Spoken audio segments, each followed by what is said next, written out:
তুমি জানো এই শার্টের দাম কত? লন্ডন থেকে এই শার্টটা নিয়ে এসেছিলাম। কি যোগ্যতা কি আছে তোমার? সব যোগ্যতা তোমার আছে, খালি শুধু পারো মানুষের মতো ব্যবহার করো। অনেক সহ্য করছে, আর করবো। আপনি জানেন আমার কি হয়? ও আমার সবচেয়ে মূল্যবান একজন মানুষ, যাকে আমি পাগলের মতো ভালোবাসতাম, এখনো ভালোবাসি। আর আপনি তো এমনি এমনি ওকে পেয়ে গেছেন, আর আমি পুরো দুনিয়ার সাথে যুদ্ধ করছি, তাও ওকে পাই নাই। ইলা চলো, তোমার এই জাহান্নামে থাকা লাগবে।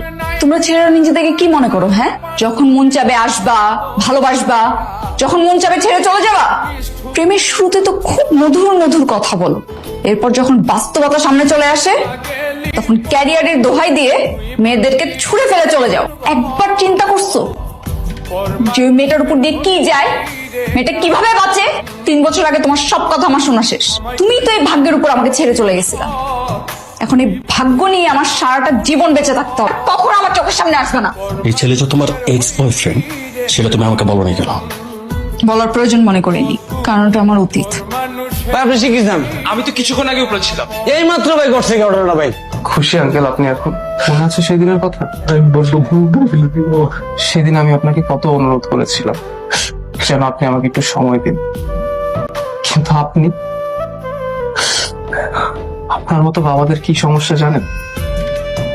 আপনারা মনে করেন যে আপনার মেয়ে ওই ঘরেই খুশি থাকবে, আপনারা তো সেই ঘরে খুশি থাকবে যেই ঘরে তাকে সম্মান দিবে। উনি আলহামদুলিল্লাহ ভালো আছে, আউট অফ ডেঞ্জার। আপনার ছেলে দেখা করতে পারেন। আমার দিকে তাকাবে না, এখনো রাগ করে আছে। আঙ্কেল তো তোমাকে সব বলেছে, সে আমার কোনো দোষ ছিল না। সেদিন আঙ্কেলের অনুরোধেই আমি তোমাকে আমার থেকে দূরে ঠেকে দিয়েছিলাম। তোমার ফ্যামিলির অবস্থাও তো খুব একটা সচ্ছল না। তো আমি সবকিছু জেনে কিভাবে মিলাকে আমি একটা অনিশ্চিত জীবন বেঁধে দিয়েছি। আমাকে একটু সময় দেন, আমি কথা দিচ্ছি আমি যোগ্য হয়ে আপনার কাছে আসবো মিলার জন্য।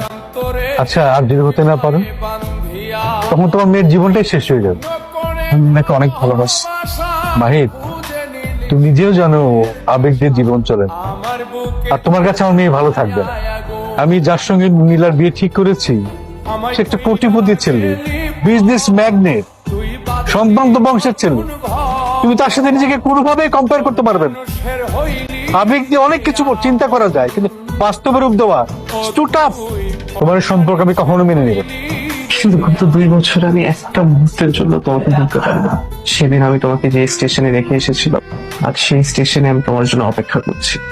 তোমার হাতটা ছেড়ে আমি কত বড় ভুল করেছি, সেগুলোর মাসুল আমি আজও দিচ্ছি।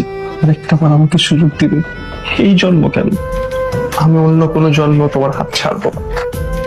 পছন্দের মানুষকে রেখে অপছন্দের মানুষের সাথে সংসার করার মতো কষ্ট কিচ্ছু নাই। তুমি আমার জীবনের সেই অধ্যায়, যে অধ্যায় আমি পড়ে শেষ করতে পারি নাই। প্রতিদিন প্রত্যেক মুহূর্ত তোমাকে মনে করেছি।